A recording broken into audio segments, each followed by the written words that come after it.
ከአቦል ዜና ቢዝነስ ዘገባዎችን የምናጋራበት ሰዓት ላይ ደርሰናል። ነጻነት ደግሞ መረጃዎችን ሊያጋራን ስቱዲዮ ነው የሚገኘው። ነጻነት መልካም ጊዜ ከመረጃዎች ጋር። አመሰግናለሁ ፈቲያ። ተመልካቾቻችን እንደምንላችኋል። የሰዓቱን የቢዝነስ ጉዳዮች ይዘን ቀርበናል። ከዛ በፊት ኢትስዊች የቢዝነስ ዘገባ ስፖንሰራችን ነው። መልእክቱን ተከታትለን እንመለስ። በቃ ሙላባትና ልስጣት አታረገው። ያረ ሙላበት ያው እንዴት ይማለልኩ እዛ ጋር ገና ይኑላ ሰልፍ ጠብቄ ያውልህ ባዶ ኢቲኤም እዛ ጋር አለልህ። አይ እኔ የምጠቀመው የክፍያ ካርድ እኮ የሌላ ባንክ ስለሆነ ደሞዝ ገብቶልሃል? ከፋያችን ይሳል ዛሬማ ከፋይ አንተ ነህ። እባክህ በቂ ገንዘብ አላችሁ። ፖስት ማሽን አለ ወይ ይቅርታ፣ የዚህ ባንክ ክፍያ ካርድ አላችሁት? ሰበበኝ። ኧረ እባክህ ተው። ሁሉም የክፍያ ካርድ በሁሉም ፖስት ማሽን ላይ ይሰራል።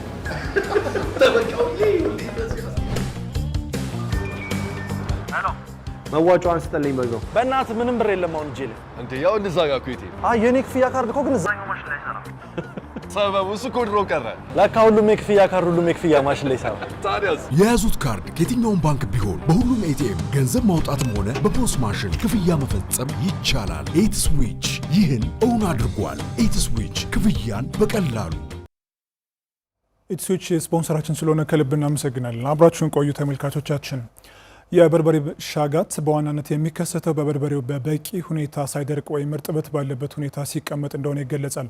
ይህ ሻጋታ እንግዲህ አደገኛ መርዝ በውስጡ በመያዙ ለከፋ የጤና ችግር የሚዳርግ መሆኑን ባለሙያዎች ሲገልጹ ይደመጣል። ለመሆኑ ሸማቾች በርበሬን ሲገዙ ምን አይነት ጥንቃቄ ያደርጋሉ? ዘጋቢያችን የህዝብ አለም ጌታነህ በባህር ዳር ከተማ ባሉ ገበያዎች ላይ ተገኝታ ሸማቾችን አነጋግራ ተከታዩን ዘገባ አዘጋጅታለች።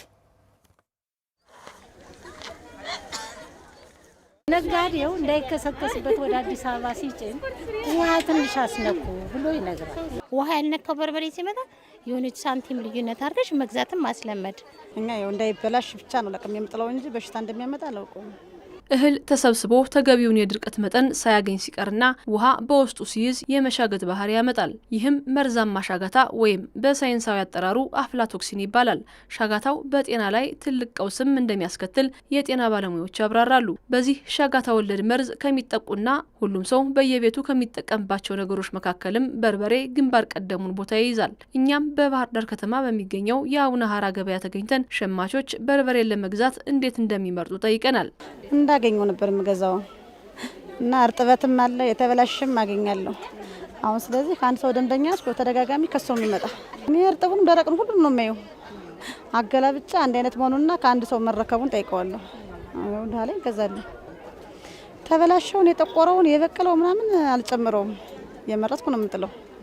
በርበሬ ስገዛ ያው በተቻለኝ መጠን ያልሻገተውን እርጥብ ያልሆነውን ነጭ ደግሞ ማንፈልገው የነጻ የለም እንደዛ ያልሆነው የሌለበትን ለመምረጥ እሞክራለሁ። ከመጠን በላይ የሻገተውን ትጥያለሽ። ያው መጣል ማትቺው ደግሞ ግማሽ ፓርቱ ሩቡ ምናምን ተበላሸውን እኛ ቤት የምናደርገው ነው የምነግርሽ። እንሰነጥቀውና እናጥበዋለን። ሰንጥቀን ፀሐይ እናስመታለን፣ እናጥበዋለን፣ እናሰጠዋለን። በደንብ ይደርቃል። ያን እንጨምራለን። በጣም የሻገተውን ግን ያው ጉዳት እንዳለው ስለምናቅ አናደርገውም። ሻጋታው መርዛማ በመሆኑ በሰው ልጅ ጤና ላይ የሚያስከትለውን ጉዳትም እንደሚያውቁ ነው ሸማቾች የነገሩን። ጉዳቱ እኔ በአጋጣሚ የተወሰነም አውቃለሁ። ግን አንድ የዚህ ገበያ ላይ የሆነ አዳራሽ ውስጥ የሻገተ በርበሬ ተይዞ ነበረ እና ዶክተሩ ማብራሪያ ሲሰጥ ነው የሰማሁት። የሳምባ ካንሰር እንደሚያመጣ የሻገተ በርበሬ መብላት ያን ስለሰሙ ከዛ በፊትም እንጠነቀቃለን። ከዛ በኋላ ደግሞ ይበለጣል። ገበሬው ወደ ገበያ ሲልክ በርበሬውን ለተለያዩ ዓላማዎች ውሃ እንደሚያረበርበው በአቡነ ሀራ ገበያ የበርበሬ ነጋዴው በሌ ምህረት ይናገራል። እርጥበቱ የሚፈጠረው ከዚህ አይደለም፣ ታች ነው። አርሶ አደሩ እንትን እያለ ውሃ እያረበረበ የሚያመጣው።